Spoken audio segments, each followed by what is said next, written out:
Hello everyone, welcome back to my YouTube channel Madhu की पाठशाला। आज की इस वीडियो में हम डिस्कस कर रहे हैं 2022 पीजीटी एचटेट का पेपर। ठीक है, पीजीटी एचटेट में जिसमें सिर्फ हम हिंदी का कॉमन पोर्शन करने वाले हैं। ओनली हिंदी की जो 15 क्वेश्चंस आते हैं आपके कॉमन जो रहते हैं वो 15 क्वेश्चंस हम करने वाले हैं। तो चलिए स्टार्ट करते हैं। सबसे पहले क्वेश्चन है, पर्यायवाची की दृष्टि से असंगत विकल्प चुनिए। पर्यायवाची बताने हैं हमें और किसका गलत है वो हमें इसमें से फाइंड आउट करना है। तो गधा इसमें लिखा है, उसका लंबकर्ण वैशाख नंदन गर्दभ, तो ये बिल्कुल ठीक है। गरुड़, वैंतय, कामारी एंड काका। अब इसमें गलत है, देखिए वैंतय तो इसको बोलते हैं गरुड़ को, नो डाउट, लेकिन कामारी जो है वो शिव को बोला जाता है, शिव, शंभु। ठीक है, इस तरीके से आप लिखेंगे तो कामारी उनका आएगा। और काक जो होता है वो कौवा होता है। ठीक है, कौवे को कहा जाए या कागा लिख लीजिए आप, उसको कहा जाता है। तो इसलिए हमारे पास गरुड़ का ये जो कामारी और काका जो वर्ड है वो हमारे इसके पर्यायवाची नहीं रहेंगे। तो हमारा आंसर तो 2 चला गया। बाकी आप ये चीज़ें याद रखिएगा, गणिका, सर्ववल्लभा, वारांगना एंड पतूरिया जो वैश्य को कहा जाता है ये इसके पर्यायवाची रहेंगे। ग्वाला, आभीर, अहीर एंड गोप ये इसके रहते हैं। तो ये आपको याद रखने हैं ताकि क्या पता आगे आएँ तो आपके लिए हेल्पफुल रहें। किस विकल्प में निजवाचक सर्वनाम का प्रयोग हुआ है? अब देखिए, निजवाचक सर्वनाम की अगर जैसे ही बात आती है तो हमारे पास माइंड में ये आना चाहिए कि कौन कौन से शब्द हमारे पास निजवाचक को शो करते हैं। जैसे कि स्वयं, ठीक है, स्वयं हमारे पास रहता है, या फिर अपना, ठीक है, अपना काम मैं खुद कर लूँगा या मैं अपने आप कर लूँगा। इस तरीके से आप जैसे लिखते हो, मैं खुद खाना खा लूँगा, ठीक है, या अपने आप खाना खा लूँगा, या स्वतः मैं चला जाऊँगा। ठीक है, तो ये जो शब्द रहते हैं ये आपके निजवाचक सर्वनाम को जो है शो करते हैं। तो ऐसा कुछ शब्द आता है तो इमीडिएटली आप पता कर सकते हो। जैसे इसमें लिखा है, हमें अपना काम स्वयं करना चाहिए, तो यही हमारे पास हिंट मिल गया हमें यहाँ पे। ठीक है, तो फर्स्ट ही हमारा इसका आंसर है अपने आप, अपना काम स्वयं। अपना भी हो गया, स्वयं लिख सकते हो आप, स्वयं की वजह से आप कह सकते हो। तेते पाँव पसारिए जेती लंबी सोर। अब तेते और जेती यानी कि ये दोनों एक दूसरे से परस्पर संबंधित हो गए कि उतने ही पाँव पसारने चाहिए जितनी हमारी लंबी सोर होती है, यानी कि रजाई होती है। तो इसलिए हमारे पास ये वाला जो सेंटेंस होंगे ये आपस में क्या है, संबंध शो कर रहे हैं, इसलिए ये हो गया संबंध वाचक सर्वनाम। हम किसी का कुछ नहीं बिगाड़ सकते, किसी का कुछ, तो इसलिए हमारे पास इसमें कोई जो है निश्चय नहीं हुआ है, तो इसलिए बोलेंगे इसको अनिश्चयवाचक सर्वनाम। ठीक है, निश्चित नहीं है कौन किसके बारे में बात कर रहा है, ठीक है, किसके बारे में बात हो रही है, तो इसलिए हमारे पास अनिश्चयवाचक आ गया। जैसा करोगे वैसा ही भरोगे, ये भी हमारे पास क्या हो गए, इंटर रिलेटेड हो गए, संबंध बोधक, संबंधवाचक कह लीजिए। ठीक है, ये भी हमारे पास संबंधवाचक है, ये भी संबंधवाचक है। तो ये याद रखेंगे, मैं थोड़ा एक्सप्लेन इसलिए कर देती हूँ ताकि कोई भी डाउट ना रहे कि ये एक वाला सेंटेंस क्यों नहीं हुआ।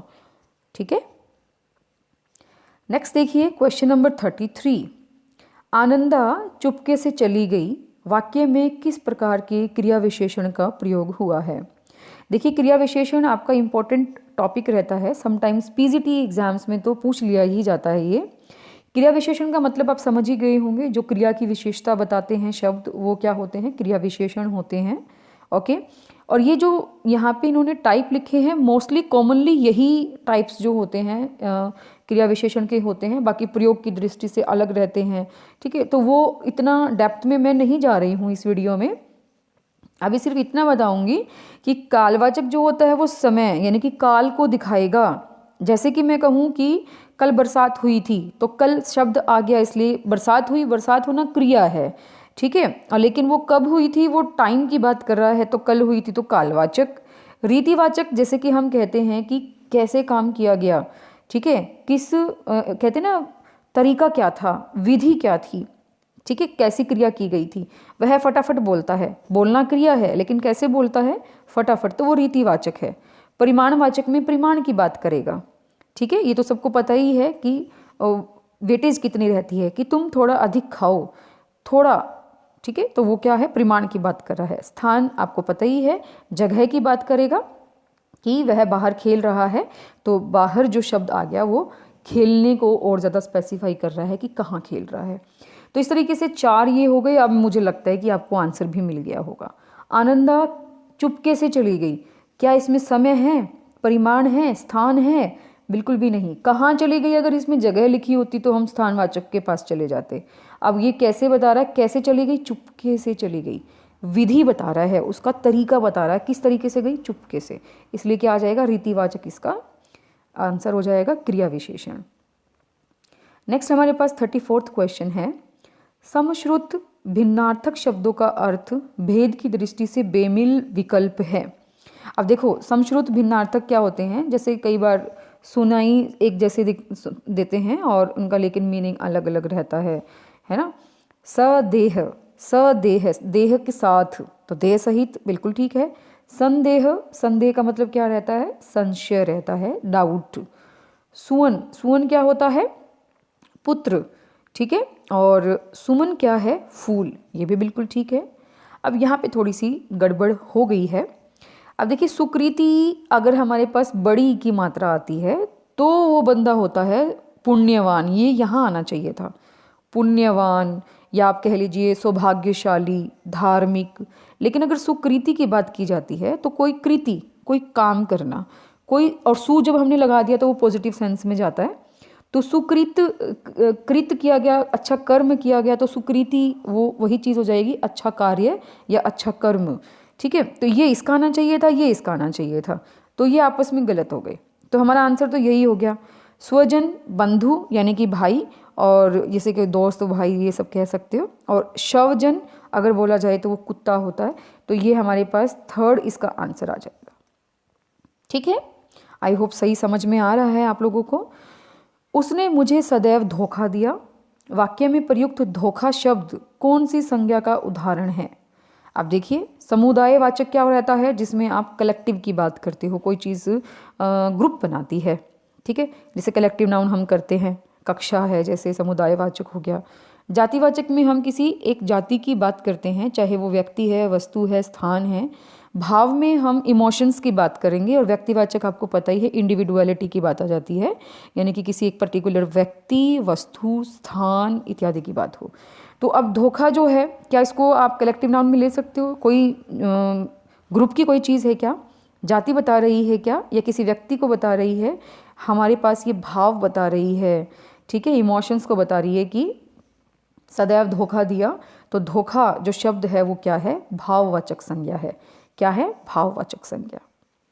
चलिए 36, इनमें से कौन सा वाक्य अशुद्ध है, अशुद्ध वाक्य हमें निकालना है। देखिए, इसमें तो मैंने मेरे ही लेवल पे इसको थोड़ा सॉर्ट आउट किया था, मतलब आप देख लेना, अगर आपको कुछ ऐसा डाउट कहीं लगता है तो आप मुझे कमेंट बॉक्स में बताना। बाकी मैंने मेरे पर्सनल एक्सपीरियंस के अकॉर्डिंग इसको एनालाइज करके इसका आंसर निकाला कि तुम्हारा व्यवहार सर्वश्रेष्ठ है, ठीक है, सर्वश्रेष्ठ बिल्कुल ठीक जा रहा है व्यवहार के साथ, इसकी विशेषता भी बता रहा है। हम सभी में मनुष्यी दुर्बलताएं हैं।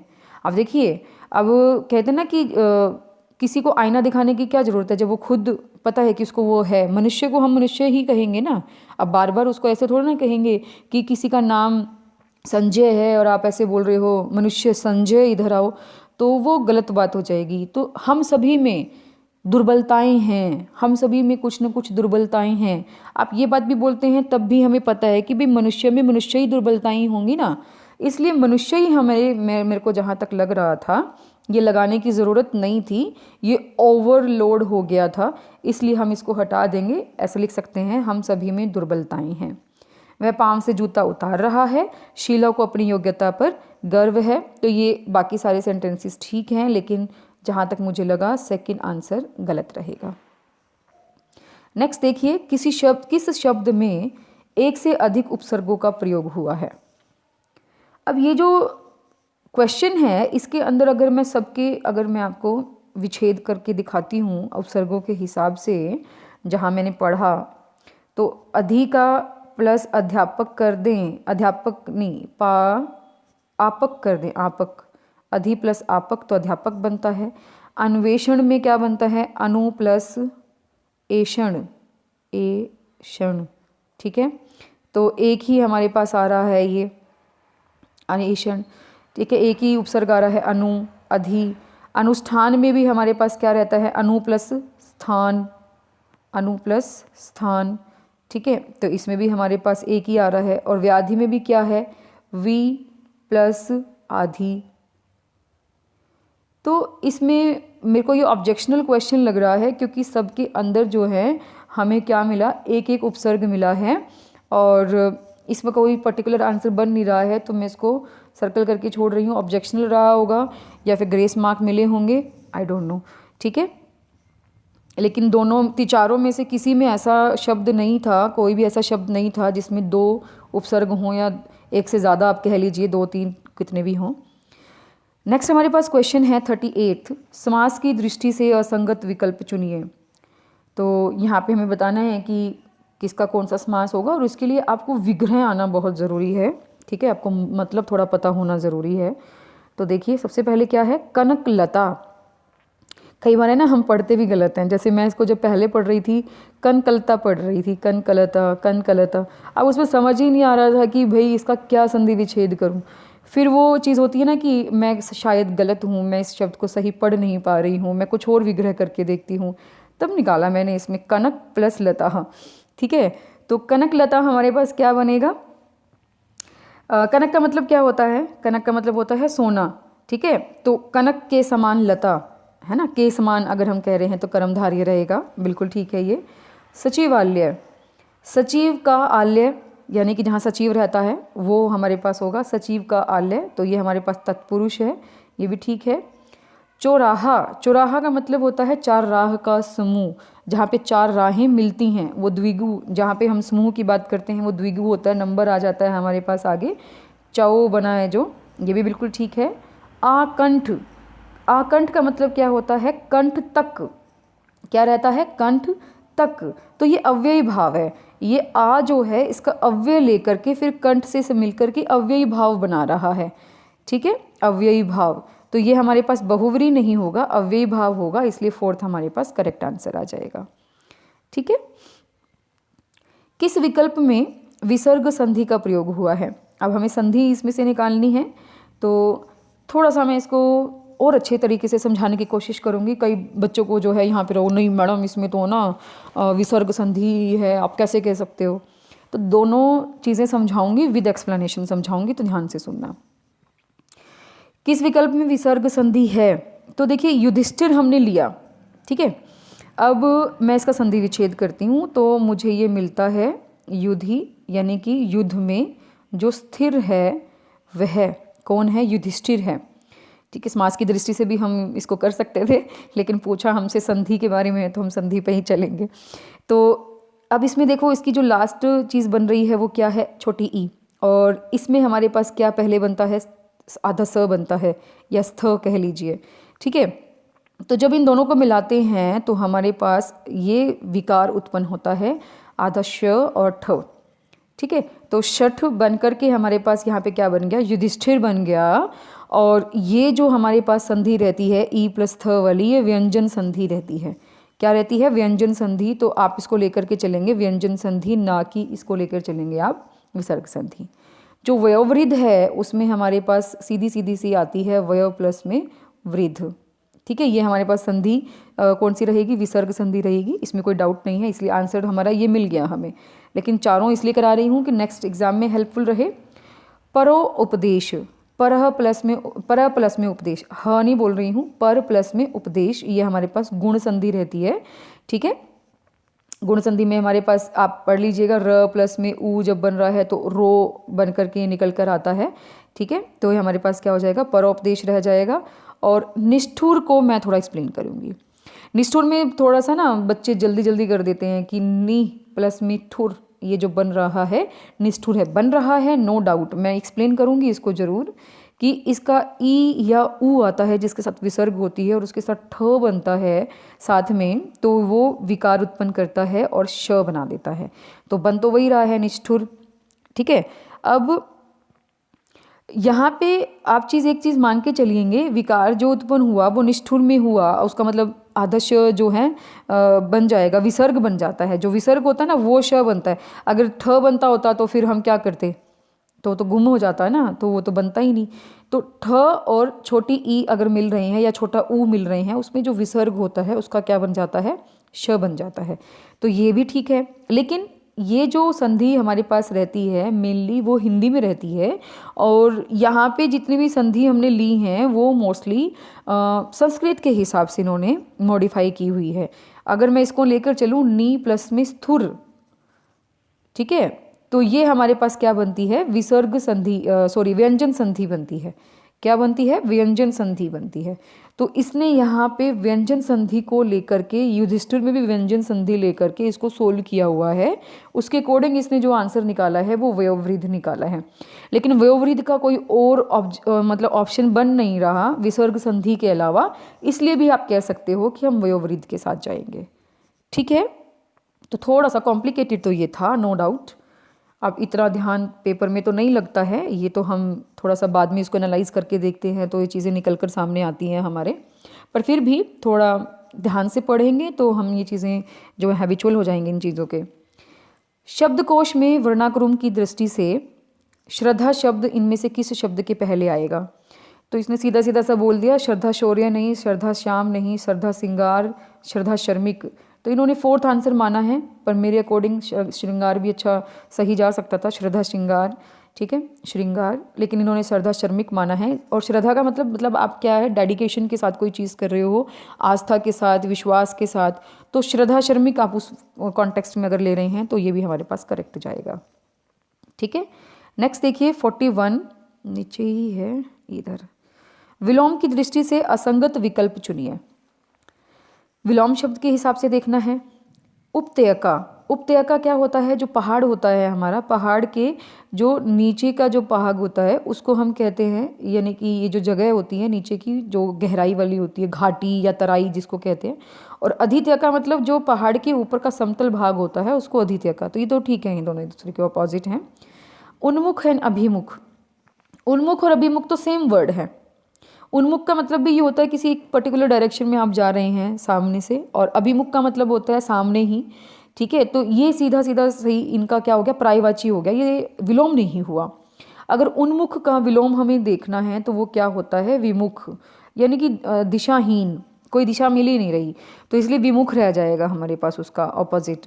कल्पना मतलब आप कह सकते हो जब विचारों में बात चल रही है, और यथार्थ मतलब ट्रुथ होती है, और कुत्सा किसी की बुराई करना, प्रशंसा किसी की प्रेज करना। तो ये सारे इकट्ठे जा रहे थे सारे विलोम शब्द, लेकिन ये हमारे पास गलत था, इसलिए असंगत हमारा 2 आ गया।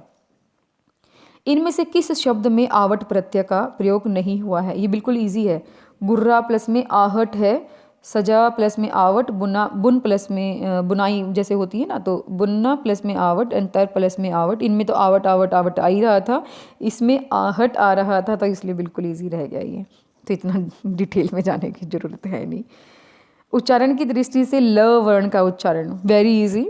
आपने अगर उच्चारण स्थान करे होंगे अच्छे से, तो ल तो बोल के भी पता चल रहा है, दंत से आपका टच हो रहा है, तो दंतव्य के लिए ये बिल्कुल ठीक रहेगा। ठीक है, पशु शब्द से निर्मित विशेषण है, ये भी बहुत इजी है। अगर आपने बिल्कुल कहते हैं ना 6th क्लास से अगर आप ऑनवर्ड्स पढ़ रहे हो, साथ साथ आपको रिवाइज होता जा रहा है, तो पाश्विक इसका बिल्कुल इजी शब्द है, विशेषण बन रहा है। पाश्विक प्रवृत्ति का है वो, या उसका पाश्विक आचरण है, तो वो क्या हो गया, पाश्विक इसका विशेषण हो गया, पशुओं जैसा, है ना। तो ये हमारे पास इसका आंसर हो गया। तत्सम तद्भव की दृष्टि से असंगत विकल्प चुनिए। लोमशा लोमड़ी, रज्जू रस्सी, पाषाण पत्थर, मस्तक माथा। तो देखिए लोमशा लोमड़ी बिल्कुल ठीक है, ये हमारे पास, रज्जू रस्सी भी ठीक है, लेकिन पाषाण का पत्थर नहीं होगा। पाषाण जो है आप इसका मीनिंग कह सकते हो कि मीनिंग इसका पत्थर होता है, लेकिन अगर इसका जो है पत्थर का अगर मैं आपको बोलूं कि तत्सम क्या रहेगा, तो वो प्रस्तर रहेगा, प्रस्तर। ठीक है, तो इसलिए हमारे पास गलत हो गया, और मस्तक माथा बिल्कुल ठीक है। तो ये हमारे पास 15 क्वेश्चंस हो गए 2022 के एचटेट के। ठीक है, आई होप आपको वीडियो पसंद आई होगी। पसंद आती है तो प्लीज़ लाइक शेयर ज़रूर करिएगा, ताकि और भी स्टूडेंट्स की हेल्प हो जाए। और आप चैनल पे नए हो तो सब्सक्राइब करके ज़रूर जाइएगा। Thank you very much.